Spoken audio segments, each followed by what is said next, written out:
ahora, ¿no? Vaya parsimonia. Siempre. Álvaro.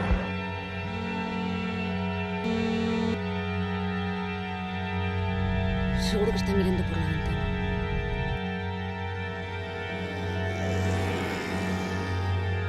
Es que se pasa el día fumando y mirando por la ventana.